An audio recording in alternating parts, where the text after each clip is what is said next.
আসসালামু আলাইকুম, স্বাগত জানাচ্ছি আরটিভির রাতের সংবাদে। আপনাদের সঙ্গে আছি আমি সৈয়দা সাদিয়া বেনাজির। ম্যানুয়াল পদ্ধতিতে ভোট গণনায় বিলম্বিত হচ্ছে জাহাঙ্গীরনগর বিশ্ববিদ্যালয়ে কেন্দ্রীয় শিক্ষার্থী সংসদ ও হল সংসদ নির্বাচনের ফলাফল ঘোষণা।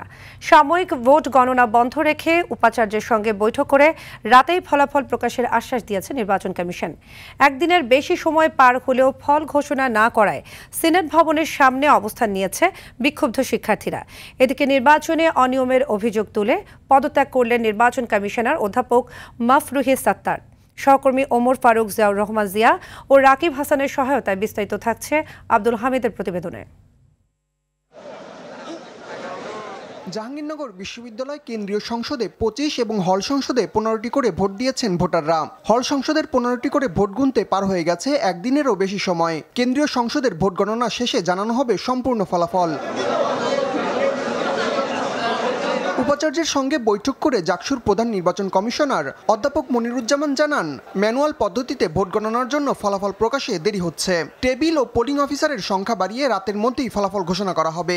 আশা করি রাতের মধ্যেই আমরা ভোট গ্রহণ সম্পূর্ণ করে ফলাফল ঘোষণার ব্যবস্থা গ্রহণ করতে পারবো। এদিকে দ্রুত ফলাফল প্রকাশের দাবিতে সিনেট ভবনের সামনে অবস্থান নেয় ছাত্র শিবির ও স্বতন্ত্র প্রার্থীরা। তারা জানান, কেন্দ্রীয় সংসদে 25টি করে ভোট গুনতে আরও বেশি সময় লাগবে। এছাড়া ভোট গণনায় ওএমআর পদ্ধতি বাতিল করে ম্যানুয়াল পদ্ধতি গ্রহণের সিদ্ধান্তকে অযৌক্তিক বলছেন তারা। আমরা সন্ধ্যা 7টার সময়সূচি বেঁধে দিয়েছি, কিন্তু সন্ধ্যা 7টা থেকে 1 মিনিট পরে গেল আমরা যারা আছি, আমরা নির্বাচন কমিশন এবং বিশ্ববিদ্যালয়ের অথরিটি যারা আছে তাদের বিরুদ্ধে আমরা ব্যবস্থা নিতে বাধ্য হব। ওএমআর বাতিল করা প্রশাসন তার মনে হচ্ছে যেন তার অভিমানী সন্তানের অভিমান ভাঙাতে সেইটি তারা মেনে নিয়েছেন এবং ওএমআর বাতিল করে দিয়েছেন সম্পূর্ণ অমানবিকভাবে এবং অযৌক্তিক সিদ্ধান্ত নিয়ে। তার গ্লানি এখন আমরা টানছি। এদিকে নানাভাবে পুরো নির্বাচন প্রক্রিয়া প্রশ্নবিদ্ধ হয়েছে আখ্যায়িত করে পদত্যাগ করেছেন নির্বাচন কমিশনের সদস্য অধ্যাপক মাফরুহি সাত্তার। নির্বাচন কমিশনকে বারবার অনুরোধ করেছি যে অভিযোগগুলো উত্থাপিত হয়েছে এবং যে সকল সমস্যাগুলো আছে সেগুলোর দিকে দৃষ্টিপাত করে আপাতত গণনা স্থগিত রাখা হোক।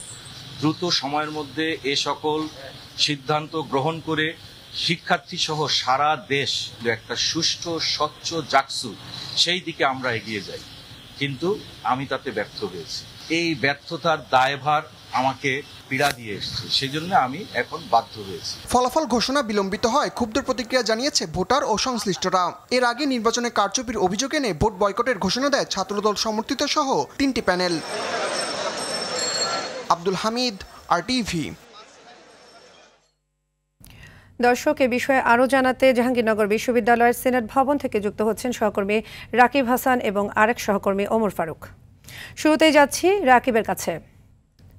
রাকিব, কেন্দ্রীয় সংসদের ভোট গণনার সব শেষ কি তথ্য আছে আপনার কাছে, আমাদের জানাবেন। সাদিয়া, নানা নাটকীয়তার মধ্যে কিন্তু ভোট গণনা চলছে জাকসু নির্বাচনের।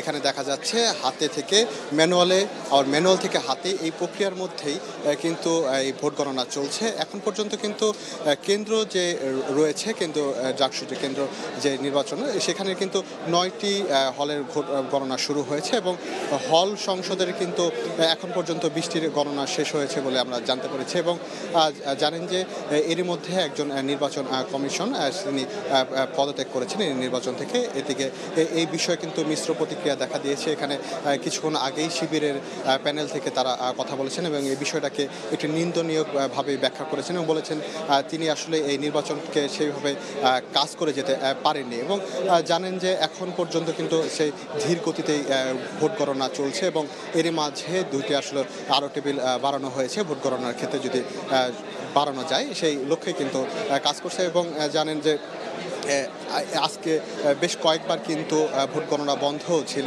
এবং সেই সঙ্গে এইখানে যেই ব্যবস্থাপনার যেই নির্বাচন কমিশনের ব্যবস্থাপনার কিন্তু সবাই এখান থেকে ভোটার থেকে প্রার্থী যারা রয়েছে সবাই কিন্তু এই অব্যবস্থাপনার বিষয়টা তুলে ধরছে। বলছে যে জাকসু নির্বাচনের মতো এরকম একটা বড় ইভেন্ট কেন এই ধরনের বিলম্বিত হবে, এই ধরনের কেন কারচুপি হবে, এই বিষয়গুলোকে কিন্তু বেশিরভাগ যারা রয়েছে বা সবাই কিন্তু ভালোভাবে নিচ্ছে না। তো জাকসু নির্বাচনে এই ছিল আমার কাছে সর্বশেষ তথ্য। আমরা এখন চলে যাব আমাদের আরেক সহকর্মী ওমর ফারুকের কাছে।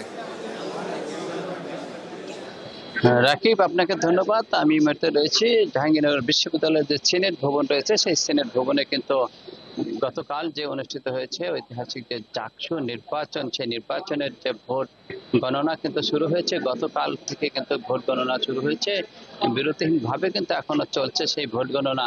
তো জাহাঙ্গীরনগর বিশ্ববিদ্যালয়ে যে 21টি হল সংসদ নির্বাচন অনুষ্ঠিত হয়েছে, সেই হল সংসদের ভোট গণনা কিন্তু শেষ হয়েছে এবং ফলাফল আমরা জানতে পেরেছি। এছাড়া কিন্তু কেন্দ্রীয় শিক্ষার্থী সংসদ নির্বাচন, যেটিকে কেন্দ্র করে কিন্তু বিশ্ববিদ্যালয় ক্যাম্পাস এলাকা জুড়ে যে অপেক্ষার প্রহর গুনছেন শিক্ষার্থী, প্রার্থী সহ অন্যান্যরা যে অপেক্ষার প্রহর গুনছেন, সেই ভোট কাঙ্ক্ষিত ভোট গণনা কিন্তু শুরু হয়েছে আজকে সন্ধ্যার পর থেকে কিন্তু গণনা শুরু হয়েছে। বিশ্ববিদ্যালয়ের যে ভিসি তিনি যেমনটা বলেছেন আমাদেরকে তিনি জানিয়েছেন যে লোক বল বাড়িয়ে কিন্তু ভোট গণনা শুরু হয়েছে এবং রাতেই ফলাফল ঘোষণা করা হবে বলে তিনি আমাদেরকে জানিয়েছেন। এছাড়া কিন্তু বিশ্ববিদ্যালয়ের কিছুক্ষণ আগেই কিন্তু একজন বিশ্ববিদ্যালয়ের যে নির্বাচন কমিশন কিন্তু কমিশনের পদ থেকে তিনি সরে দাঁড়িয়েছেন।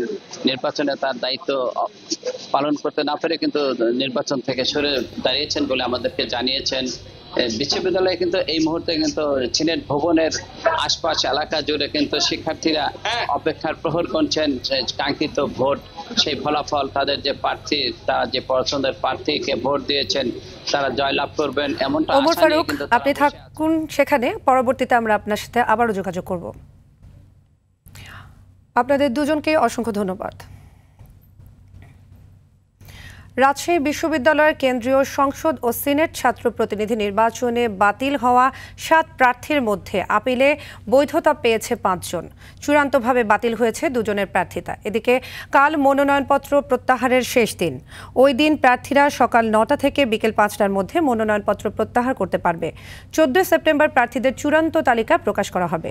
তফসিল অনুযায়ী 25 সেপ্টেম্বর সকাল 9টা থেকে বিকেল 4টা পর্যন্ত বিশ্ববিদ্যালয়ের সব একাডেমিক ভবনে ভোট গ্রহণ অনুষ্ঠিত হবে।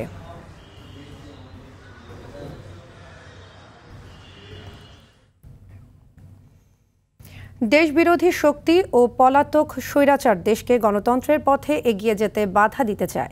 সেজন্য দেশ ও দেশের বাইরে বসে ষড়যন্ত্র করছে বলে মন্তব্য করেন বিএনপির স্থায়ী কমিটির সদস্য ডাক্তার AZM জাহিদ হোসেন। ছাত্র সংসদ নির্বাচন ইস্যুতে ডাক্তার জাহিদ বলেন, জাকসু নির্বাচনে বিভিন্ন প্যানেলের ভোট বর্জনই বলে দিচ্ছে, সেখানে কোনো কিন্তু আছে। অপর এক অনুষ্ঠানে বিএনপির ভাইস চেয়ারম্যান শামসুজ্জামান দুদু বলেন, 71 ও 24-এর গণহত্যাকারীরা এক হচ্ছে, চেষ্টা করছে নির্বাচন ঠেকানোর। সাদিয়া কানিজার রিপোর্টে দেখুন বিস্তারিত।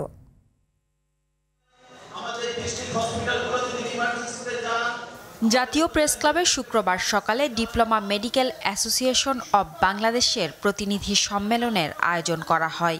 এতে যোগ দিয়ে বক্তারা বলেন, ডাকসু ও জাকসু নির্বাচনের মাধ্যমে ভোট নিয়ে জনগণের মধ্যে যে আশা তৈরি হয়েছিল তা হোঁচট খেয়েছে। আগে নির্বাচনের নামে শেখ হাসিনা ভণ্ডামি করেছে, আর এখন নির্বাচন বানচালের অবস্থা তৈরি করা হচ্ছে বলে মন্তব্য করেন বিএনপির ভাইস চেয়ারম্যান শামসুজ্জামান দুদু। ইলেকশন হলে জাতীয়তাবাদী শক্তি ভালো করবে, এটা যেন তারা মানতে পারছে না। কিভাবে নির্বাচন ঠেকানো যায়, নতুন নতুন বয়ান সামনে নিয়ে আসছে, যে বয়ানের মধ্য দিয়ে সুস্থ, স্বাভাবিক, গ্রহণযোগ্য একটি নির্বাচনকে ঠেকানো যায়, বাধাগ্রস্ত করা যায়, সেই দিকে তারা হাঁটছে। এদিকে সকালে ডিপ্লোমা ইঞ্জিনিয়ার্স অ্যাসোসিয়েশনের নবনির্বাচিত আহ্বায়ক কমিটিকে সঙ্গে নিয়ে শহীদ প্রেসিডেন্ট জিয়াউর রহমানের সমাধিতে শ্রদ্ধা জানান বিএনপির স্থায়ী কমিটির সদস্য ডাক্তার AZM জাহিদ হোসেন। বলেন, গণতন্ত্রকে বাধাগ্রস্ত করতে অনেক ষড়যন্ত্র হচ্ছে। কোনো বিভাজন আপনাকে আমাকে শক্তিশালী করবে না, মনে রাখতে হবে ঐক্যবদ্ধভাবে থাকলেই, তাহলেই স্বৈরাচার পালিয়েছে, স্বৈরাচার ফেরত আসার পথ সুগম হবে না। ছাত্র সংসদ নির্বাচনে ভোট গ্রহণের নিরপেক্ষতা নিয়ে প্রশ্ন উঠেছে বলেও জানান তিনি। সেজন্য নির্বাচন প্রক্রিয়ার সঙ্গে জড়িতদের উদ্দেশ্যে ডাক্তার জাহিদ বলেন, এমন নির্বাচন আয়োজন করা উচিত নয় যাতে নির্বাচন প্রশ্নবিদ্ধ হয়। বাংলাদেশের মানুষ নির্বাচনী ব্যবস্থার প্রতি আস্থা রাখতে চায়। যারা এই সমস্ত বিষয়ে সংশ্লিষ্ট তাদের উচিত হবে এমন কোনো নির্বাচন আয়োজন না করা। বিভেদ বিভাজন নয়, গণতন্ত্র পুনরুদ্ধারে সবাইকে ঐক্যবদ্ধ থাকারও আহ্বান জানান বিএনপি নেতারা। ঐক্যবদ্ধ হন, সাদিয়া কানিজ, RTV, ঢাকা। ফিলিস্তিনিদের উপর চলমান আগ্রাসন ও নিপীড়ন বন্ধে ইসরায়েল সরকারের উপর চাপ প্রয়োগের জন্য আন্তর্জাতিক সম্প্রদায়ের প্রতি আহ্বান জানিয়েছেন বিএনপির ভারপ্রাপ্ত চেয়ারম্যান তারেক রহমান। বিকেলে ফেসবুকে নিজের ভেরিফাইড আইডিতে দেয়া এক পোস্টে এই আহ্বান জানান তিনি। নিপীড়িত ফিলিস্তিনিদের সঙ্গে একাত্মতা ঘোষণা করে পোস্টে তারেক রহমান বলেন, অধিকৃত পশ্চিম তীরে ইসরায়েলি বসতি সম্প্রসারণের পরিকল্পনার খবর অত্যন্ত হৃদয় বিদারক। এটি ভবিষ্যতে ফিলিস্তিনি রাষ্ট্র গঠনকে কার্যত অসম্ভব করে তুলেছে। বেনিয়ামিন নেতানিয়াহুর অব্যাহত বর্ণবাদ এবং ফিলিস্তিনের জনগণ তাদের সংস্কৃতি, ভূমি, ইতিহাসের উপর আক্রমণ, পরিকল্পিত গণহত্যা এবং জাতিগত নির্মূলের চেয়ে কম নয়।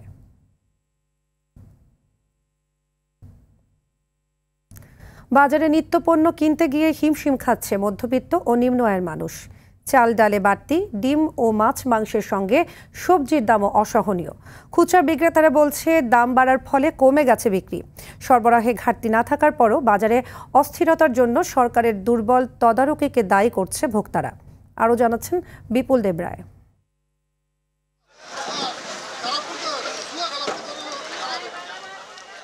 আগস্ট মাসে দেশের সামগ্রিক মূল্যস্ফীতি কমে হয়েছে 8.29%, যা গত 3 বছরে সবচেয়ে কম।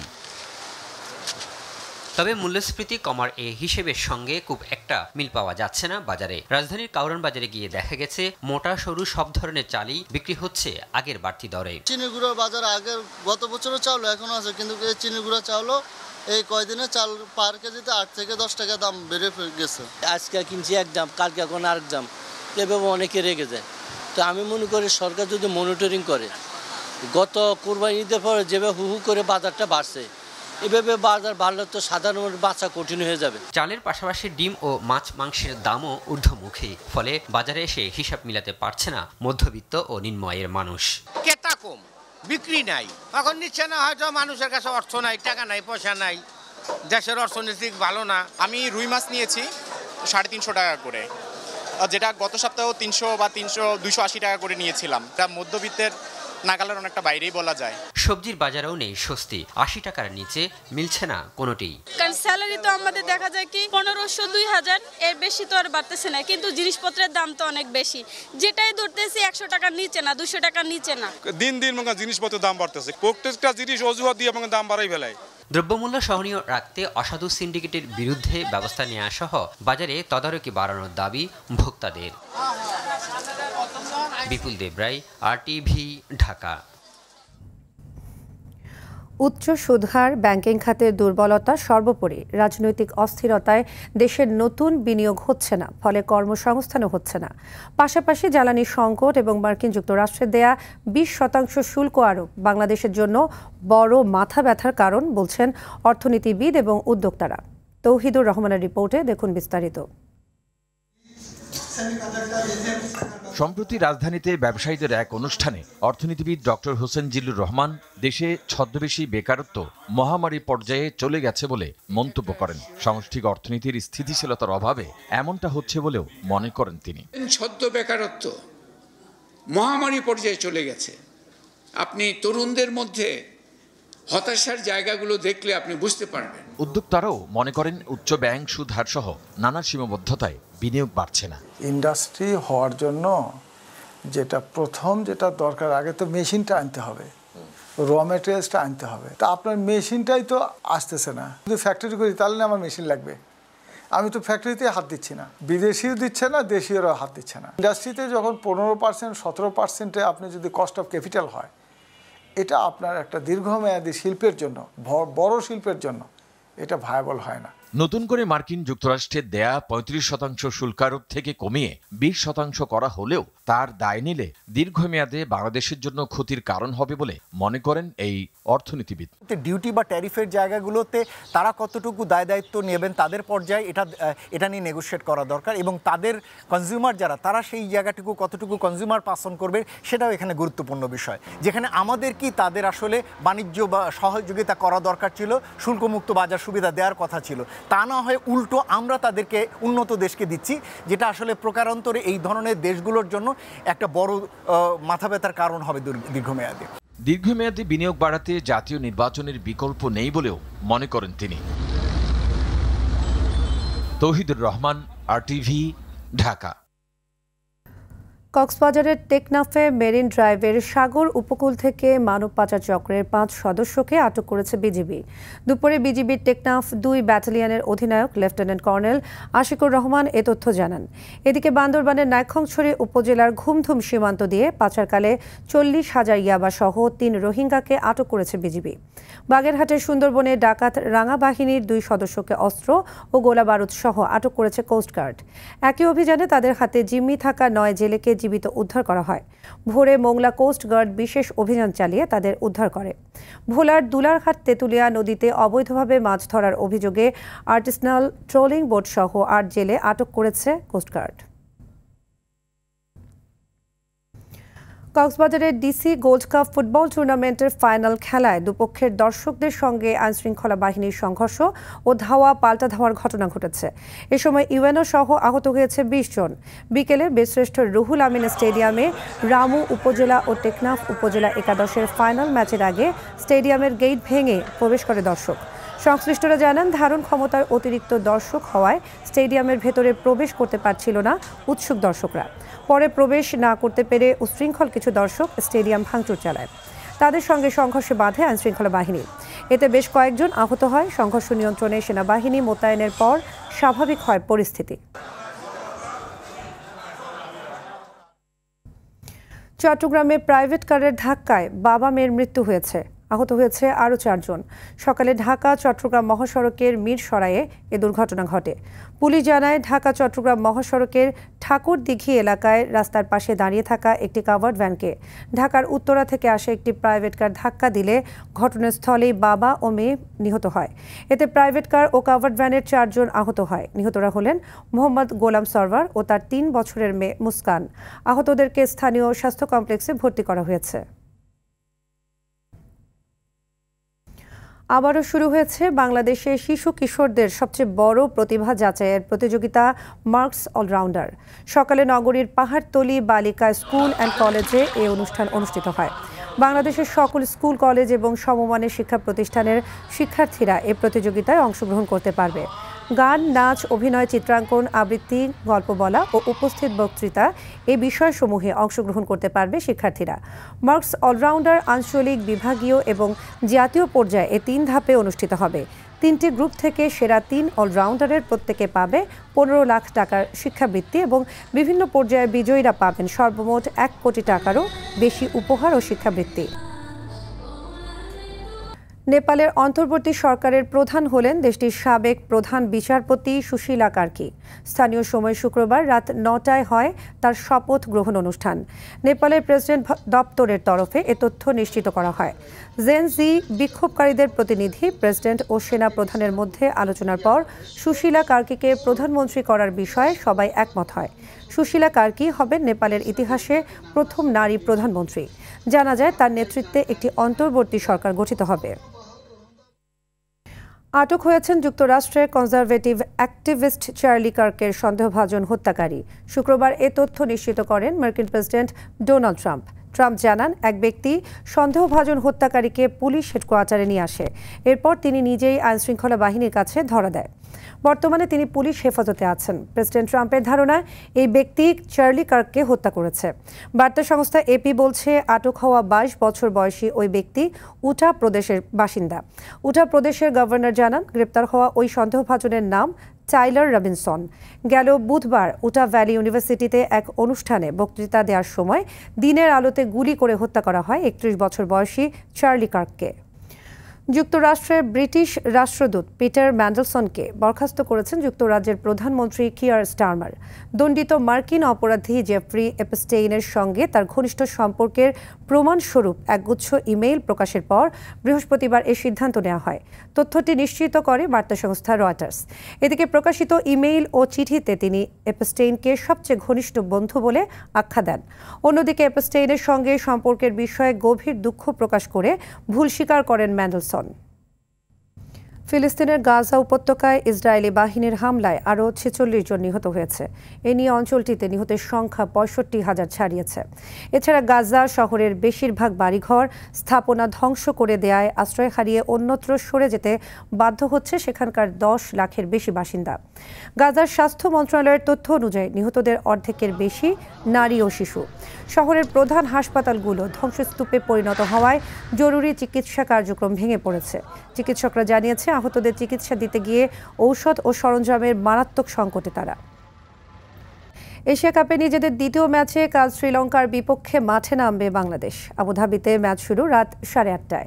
প্রথম ম্যাচে হংকংকে বড় ব্যবধানে হারিয়ে ফুরফুরে মেজাজে থাকা বাংলাদেশ দল চাইবে সে ধারাবাহিকতা ধরে রাখতে। কোনো রান রেটের হিসেব নিকেশে নয়, পরের 2 ম্যাচ জিতে সরাসরি সুপার 4 নিশ্চিতের লক্ষ্য টাইগারদের। বিস্তারিত মাহফুজুল ইসলামের রিপোর্টে।